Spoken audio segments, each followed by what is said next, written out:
Então, a gente vai falar aqui agora um pouquinho sobre as manifestações orais dos imunossupressores e a gente vai falar também o que você pode usar para ajudar, né, a resolver esses problemas, tá bom? Bom, um dos que podem acontecer, gente, é por infecção de fungos, né? Vamos ver. Primeiro, o slide anterior a gente falou que os imunossupressores eles vão causar uma propensão, né? Vão deixar a terra, a boca, o organismo do paciente como terra arrasada, tipo a propensão a ter qualquer coisa. Casa da mãe Joana, vai virar isso. Qualquer tipo de infecção o paciente pode ter. Uma das que podem aparecer é a candidíase, tá? Normalmente você vai ter que usar antifúngicos para poder fazer o tratamento desse paciente. Eu posso depois, se vocês quiserem, fazer uma aula só sobre candidíase oral, não tem problema nenhum.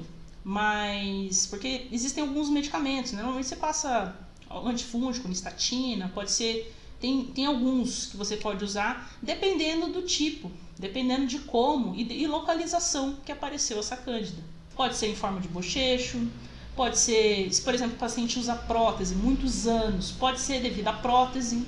Então depende muito de onde que está o problema, né?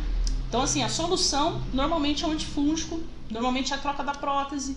Passa por essas condições para que você asepsie a região e evite que aquele fungo se prolifere, ok? Você vai compensar a imunossupressão do paciente com muita higienização, com boa higienização e antifúngicos. Infecções bacterianas, como periodontite. Bom, gente, aí não tem jeito, né? A adequação do meio tem que ser feroz. Você tem que deixar o seu paciente muito ciente de que sem escovação ele vai perder todos os dentes. E é muito provável que isso aconteça quando o paciente tem esse problema. Ó, Dorcas, Odair falando que tá tudo ok. Obrigado, gente. Obrigado pela presença.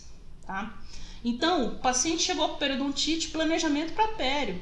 As raspagens, fazer adequação no meio, observar se ele vai precisar fazer cirurgia periodontal, porque aí vai depender do tipo de transplante que ele fez, você vai precisar tomar medidas de precaução, como por exemplo, antibiótico-terapia pré-operatória.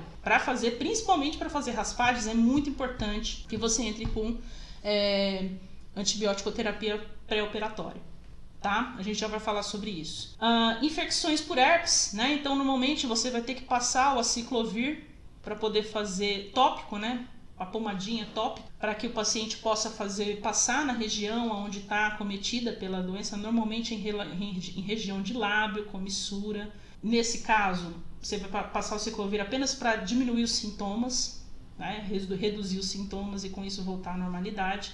Mas pode sim, devido ao uso desses imunossupressores, o paciente desenvolver uma infecção viral pelo herpes, tá? E assim, dependendo das medicações que o paciente toma, também pode desenvolver uma hiperplasia medicamentosa. E aí, você tem que conversar bastante com o médico do seu paciente. Se de repente é possível ou trocar a dose, ou trocar o remédio, porque isso é uma reação adversa ao remédio, né? Que para ser sanada, vai ter que trocar o remédio.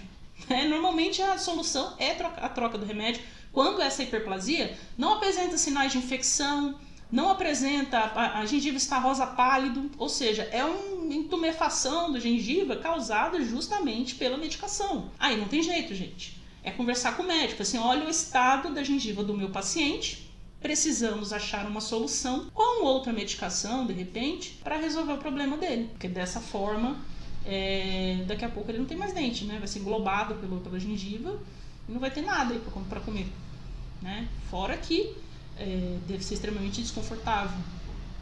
Não dói, mas é desconfortável, certo? Então, gente, é uma coisa que tem que ser conversada com o médico. Não tem jeito. E dependendo do procedimento que você for fazer, eu aconselho que você tenha uma boa relação com o médico do seu paciente. É importante você saber até onde você pode ir. Infelizmente, né? Nós não sabemos de tudo. Eu gostaria muito que a gente tivesse esse poder de de ser um Google, né? Ter o conhecimento de uma população, de uma civilização, você ter quase que total conhecimento de uma civilização na palma da mão, mas você não é o Google, então infelizmente, a gente tem que partilhar o conhecimento. Então é importante, né, você dizer o que você necessita para o médico dele. Olha, eu preciso executar esse tratamento. É possível, né, de repente trocar a suspensão, fazer a suspensão desse medicamento, ou fazer a troca por um outro que de repente não causa essa reação adversa. E assim vocês vão adequando, né, o tratamento do paciente às suas necessidades. E uma outra, né, também muito comum, como eu acabei de falar, são as úlceras, né, as úlceras bucais.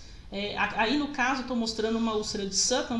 A úlcera de Sutton é uma úlcera que tem mais de 5 milímetros de raio. Normalmente são úlceras que ficam até 15 dias na boca do paciente e podem causar cicatrizes.